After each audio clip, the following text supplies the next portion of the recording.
Salam sejahtera, saya Angelia Ana Awi, nomor pendaftaran 20DPM18F2027. Program yaitu Diploma Pengajian Perniagaan. Tempat latihan industri saya yaitu di Pejabat Residen Bahagian Bintulu, tingkat 1, Wisma Residen, Jalan Pisang Keling, off Jalan Tun Razak 9700 Bintulu, Sarawak. Hari ini saya akan membentangkan tentang laporan akhir latihan industri saya. Okey, pertama saya akan menerangkan tentang objektif latihan industri. Objektif latihan industri yang pertama iaitu latihan industri dapat meningkatkan kemahiran diri di dalam pelajar.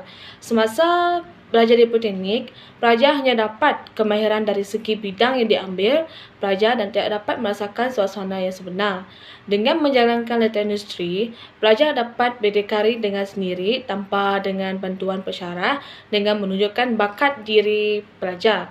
Jadi, apabila dengan dapat mengetahui sesuatu yang ada pada diri mereka, sekaligus dapat menilai mana yang mereka mahir atau mana yang kurang mahir pada sesuatu tugasan kerja yang mereka lakukan. Okey, seterusnya, objektif latihan industri yang kedua yang di mana mendedahkan kepada para pelajar tentang pekerjaan yang sebenar. Pelajar-pelajar yang menjalani latihan industri akan tahu tentang pekerjaan dan tugasan apabila mereka sudah tamat menjalani industri, kerana hal ini dapat membantu pelajar tentang akan tugasan yang diberikan oleh penyelia mereka sendiri. Jadi, apabila para pelajar memasuki alam pekerjaan yang sebenar, dapat membiasakan diri dengan keadaan sekeliling kerana sudah biasa dengan melakukan tugasan yang mereka jalani semasa latihan industri. Ketiga, dapat meningkatkan minat pelajar dengan bidang yang diambil. Okey, bidang yang diambil oleh setiap pelajar daripada bermulanya awal semester sehingga akhir semester adalah merupakan perjalanan yang agak lama. Bidang ini ditentukan oleh pelajar-pelajar sendiri sebelum memasuki politeknik. Pelajar hendaklah menjalani latihan industri terdahulu berdasarkan bidang yang diceburi oleh pelajar semasa belajar di politeknik. Pada masa yang sama juga, pelajar juga akan tahu lebih apa yang dipelajari dan apa yang dipelajari oleh pelajar di tempat firma. Dari situ juga, pelajar dapat membezakan teori dan teknikal yang diajar di politeknik. Semasa menjalani latihan industri, para pelajar juga dapat meningkatkan dalam bidang yang telah diambil pada awal sebelum masuk awal semester dulu. Bukan itu saja, pelajar dapat mencari minat yang lain dalam bidang mereka apabila mereka berada di tempat firma. Seterusnya, objektif latihan industri yang keempat iaitu menilai keyakinan dan kebolehan diri sendiri. Semasa menjalani latihan industri, pelajar dapat menilai keyakinan dan juga kebolehan diri sendiri pelajar dengan menceburi bidang yang diambil semasa memohon di politeknik. Dengan adanya nilai keyakinan diri ini, pelajar akan yakin dengan melakukan setiap tugasan yang diberikan kepada pelajar walaupun pada awalnya berasa tiada keyakinan dan berasa takut dalam melakukan tugasan yang diberikan. Tetapi, dengan adanya peluang dan kepercayaan yang diberikan kepada pelajar akan dapat membuat pelajar tersebut membuat tugasan dengan teliti dan baik. Jadi, apabila sudah membiasakan diri, pelajar akan mula merasa keyakinan diri dan kebolehan sendiri dengan melakukan setiap tugasan dan kerja yang mereka lakukan. Okey, objektif latihan industri yang terakhir, yang itu kelima, di mana berlatih menggunakan buku laporan. Berlatih menggunakan buku laporan ini, sebelum bermulanya latihan industri, para pelajar akan didedahkan oleh pihak unit latihan industri untuk wajib membeli satu buku laporan latihan industri untuk merekod setiap tugasan yang dilakukan oleh pelajar. Pada buku laporan tersebut ada terbahagi kepada beberapa bahagian yang telah ditetapkan adalah seperti laporan harian, laporan mingguan, perpindahan firma, surat cuti, pelajar dan sebagainya. Berkaitan dengan perkara itu, para pelajar akan tahu bagaimana membuat buku laporan sendiri apabila masuk ke industri pekerjaan nanti, serta dapat meningkatkan disiplin pelajar dengan membiasakan diri mencatat sesuatu berkaitan dengan pekerjaan yang mereka lakukan di tempat firma. Okey, seterusnya saya akan menerangkan tentang kandungan-kandungan yang terdapat di dalam pembentangan laporan akhir industri saya. Okey, kandungan yang pertama yang akan saya terangkan nanti, yang pertama iaitu pengenalan organisasi dan firma. Yang kedua, aktiviti yang dilakukan oleh saya sepanjang menjalani latihan industri di pejabat residen.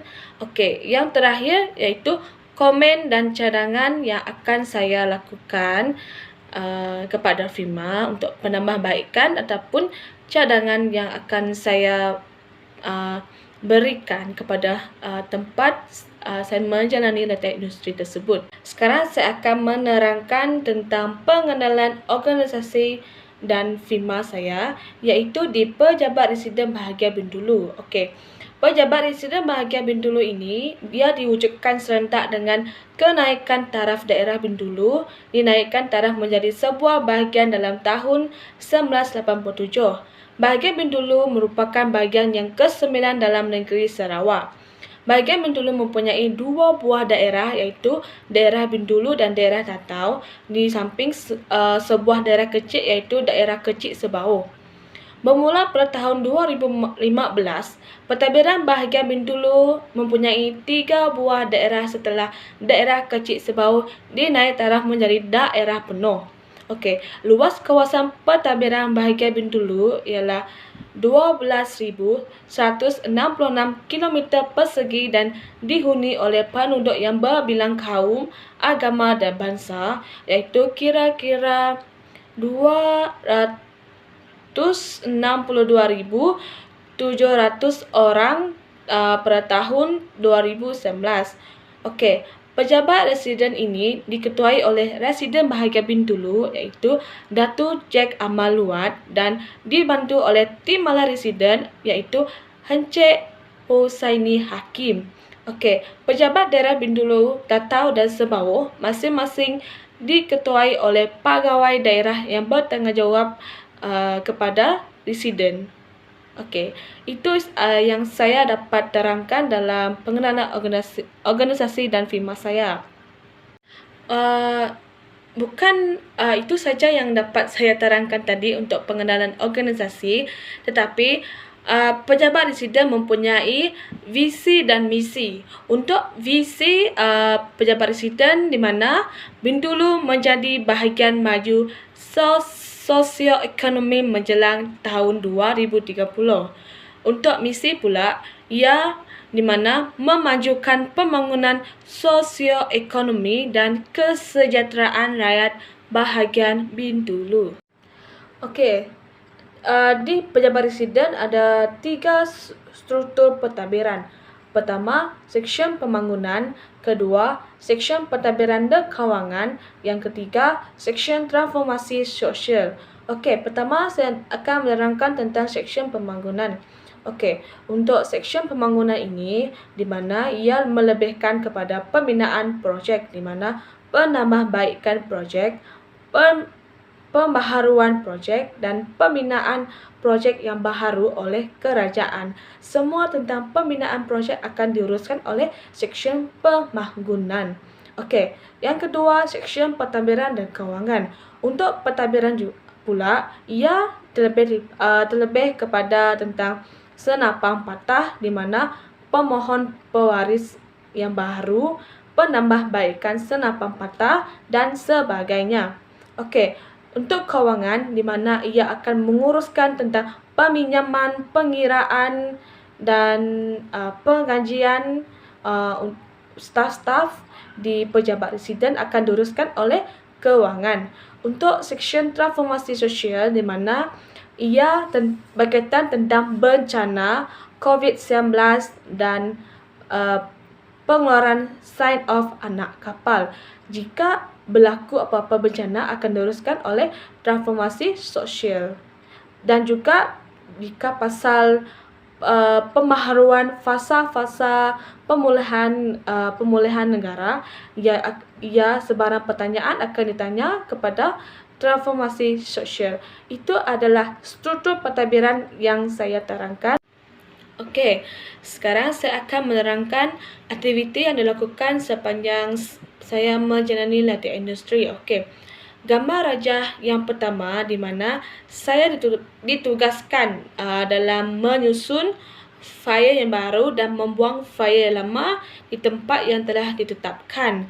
Okey, gambar rajah yang kedua di mana saya ditugaskan menjadi petugas pilihan Suruhanjaya Pilihan Raya di SMK Baru Bintulu, di mana saya menjadi sebagai pemandu papan COVID.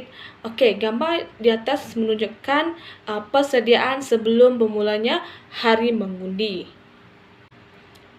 Okey, gambar raja yang ketiga di mana pejabat residen mengadakan satu program amalan persekitaran berkualiti 5S. Okey, aktiviti yang kami jalankan dalam program tersebut, kami mengutip sampah di persekitaran pejabat residen, membersihkan tandas, membersihkan longkang yang tersumbat dan sebagainya. Okey, untuk rajah gambar yang keempat, di mana saya akan mencatat bilangan barang yang telah digunakan pakai oleh jabatan lain dengan bantuan rakan sekerja yang sama dengan saya di bahagian transformasi sosial. Okey, gambar rajah yang kelima. Okey, gambar rajah ini ia menunjukkan saya ditugaskan dalam penyusunan kertas mengikut urutan nombor yang berada di kertas tersebut ke dalam fail yang telah ditetapkan mengikut jilid nombor fail yang telah ditetapkan, di mana jika fail tersebut telah tertutup kah? Okeylah. Okey, gambar rajah yang kelima di mana tugasan saya ialah penyusunan kertas mengikut urutan nombor di dalam kertas tersebut sebagai fail penutupan untuk bencana transformasi sosial. Okey. Untuk gambar rajah yang keenam di mana saya ditugaskan sebagai menulis perancangan bulanan bagi bahagian seksyen transformasi sosial. Okey, bulanan perancangan ini jika ada aktiviti yang dianjurkan oleh transformasi sosial, contohnya mesyuarat, majlis dan sebagainya, akan dicatat kepada perancangan bulanan bagi bahagian sosial. Okey, seterusnya saya akan menerangkan tentang kesimpulan yang saya dapat daripada menjalani latihan industri di pejabat residen. Okey, yang pertama saya dapat mempelajari ilmu pengetahuan yang baru.